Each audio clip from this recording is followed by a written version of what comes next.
Frank Isola, set to join us, the Nets studio host on Yes, also the SiriusXM NBA radio, the starting lineup host and contributor to Around the Horn. And pardon the interruption on the mothership. Frank, thanks for joining us. Why did Kyrie ask to be traded? And I don't think the Nets were going to give him the 4 years that he wanted. And how can the Nets give him that money? If you look at the games played, I believe the number is 156 games played, 141 he didn't play in. And your buddy Charles Barkley came up with a pretty funny nickname for Kyrie. And I know Kyrie was insulted by it when he called him half man, half a season. But the numbers bear it out. That's the issue with Kyrie Irving. So Kyrie, Dan, has played great the last 2 months, as well as any player in the league. He leads the NBA in fourth quarter scoring. And I think Kyrie goes to the Nets. Okay, I've proven you I'm a great player. Pay me like some of these other players in the league get paid. And the Nets said, well, no, it doesn't work like that. You forgot about the other 3 months. We get it. 2 months you've been great. You conveniently forget about the other 3 years, I should say, not 3 months, 3 years that he's been on the team. The report was Kevin Durant was surprised. How surprised do you think he was? Well, I don't know. I can't. Surprised that Kyrie Irving asked to be traded. Maybe that's the case because Kyrie had a comment last year when he was asked about the team. He said, I'll never leave number 7. Well, that's what he just did. He asked to be traded.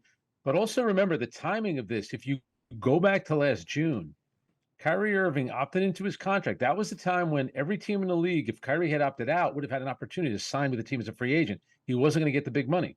So he opted into his contract with the Brooklyn Nets. The very next day, or maybe it was 2 days later, Kevin Durant asked to be traded.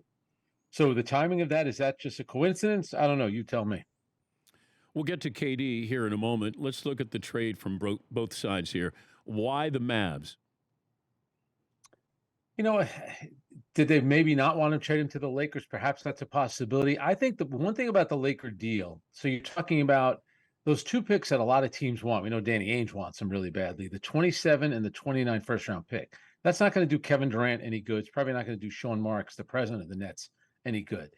And also with Russell Westbrook, who I actually think has played pretty well this season, but Kevin Durant and Russell Westbrook had issues in the past. So with Kevin Durant already asking to be traded once, is it something that they wanted to do? Probably not. Then if you get a third team involved, and a lot of people thought that third team would be San Antonio, but if San Antonio is going to take on Russell Westbrook's money for the last 30 games, they'd also say, well, give us a first-round pick. Now the deal gets a lot more complicated. And I think for the Brooklyn Nets, you get 2 players that can help you right now in Spencer Dinwiddie, Dorian Finney-Smith. You get the future first-round pick. You get the 2 second-round picks. Now the Nets are in a position where, they do have some assets where they could conceivably make a trade between now and Thursday's trade deadline. Because as you know, Dan, for them to make the trade on a Sunday, that tells you they didn't wait till the last minute and say, well, let's see if we can get a better offer like they did with James Harden. They're thinking maybe we can do something between now and Thursday at 3 p.m. Eastern time. As far as Kyrie's role with the Mavs, I know we look at Luka and the usage rate, but is this short term or is this long term?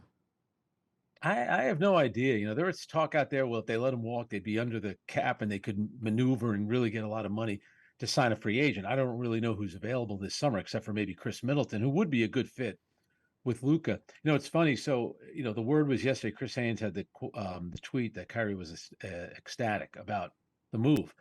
Then someone pointed out on social media that Gary Washburn, who covers the Celtics for the Boston Globe, on August of 2017, had, according to someone close to Kyrie, he's ecstatic about getting traded to the Boston Celtics. So, none of that matters. And a lot of people, well, he's playing with a great player in Luka Doncic. Well, yeah, he's playing with a great player in Kevin Durant. The difference is, Luka, a little bit like James Harden, a little bit like Trae Young, they got the ball in their hands a lot. Kevin Durant isn't like that. Kevin Durant gets the ball, he moves it, he passes out of double teams. So yes, they're both great players, and I'm of the belief great players will figure out a way to make it work.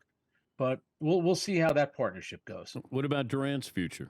Certainly out here in Arizona, the speculation of maybe Phoenix would be involved in something there, but this came up, I think, a little while ago when there was possibility Durant would leave the Nets and maybe end up in Phoenix. Yeah, the only difference was last summer, DeAndre Ayton could not be involved in a deal, and I think it's still a little complicated with DeAndre Ayton.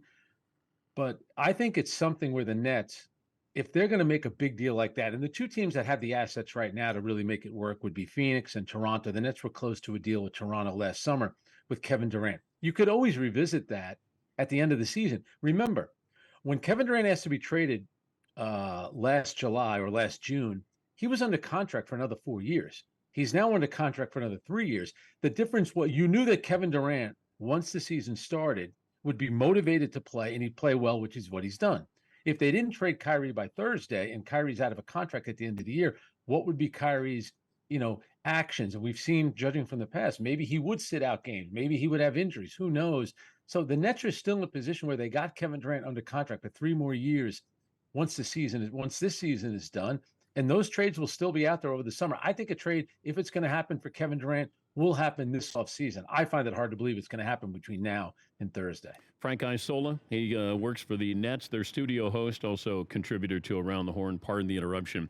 Mark Stein, I believe, had the report that Joe Tsai, the owner of the Nets, was not going to give in to Kyrie, that Kyrie preferred destination was the Lakers. Do you believe that that's where Kyrie wanted to go? Yeah, I mean, I still think teams have to make the trades that are best for themselves. And I think in the long run, I think the Dallas one is better. But I think there's a lot of truth to that because so many, there's been a lot of bad blood between the Nets and Kyrie over the last few years. And I still think for Kyrie, he wanted to go to LA. I think he does probably own a place out there. He has, it's LeBron, it's the Lakers, it's the whole thing. Here in Brooklyn, he lives in West Orange, New Jersey, which granted, you need a helicopter to travel from West Orange, New Jersey to Brooklyn to get to the game on time. But, he is home. This was the team that he grew up supporting. You're not in Brooklyn anymore.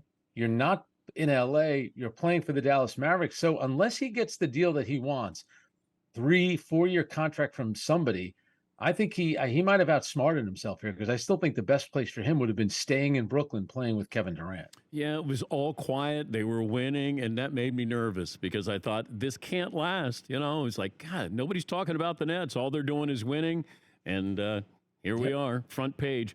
I'll leave you with this. As a longtime NBA reporter, what does LeBron breaking Kareem's mark mean to you? It's weird. It doesn't feel like it's getting that same buzz. And maybe it's just that numbers in the NBA aren't really the same as they are, for example, in baseball when someone's trying to break the home run record. If somebody ever came close to Joe DiMaggio's 56-game hitting streak, we'd probably feel differently about it. I think it says a lot about the longevity, but as people pointed out as well, Kareem did go to college. So, LeBron essentially got a 4-year head start on Kareem. What's amazing about it from LeBron's point of view, the guy, we look at him as an all-around player. We don't think of him as a scorer. And he's going to be the all-time leading scorer. And look where he is on the assist record as well. And he rebounds the ball. It puts him, I mean, you were there for every one of Michael Jordan's big games. I was there for a lot of them as well. For my money, I still say Michael Jordan, but I could understand why people would say, LeBron is the greatest ever. And it's an amazing accomplishment. I don't think it's capturing the imagination of the country, maybe as people thought it would.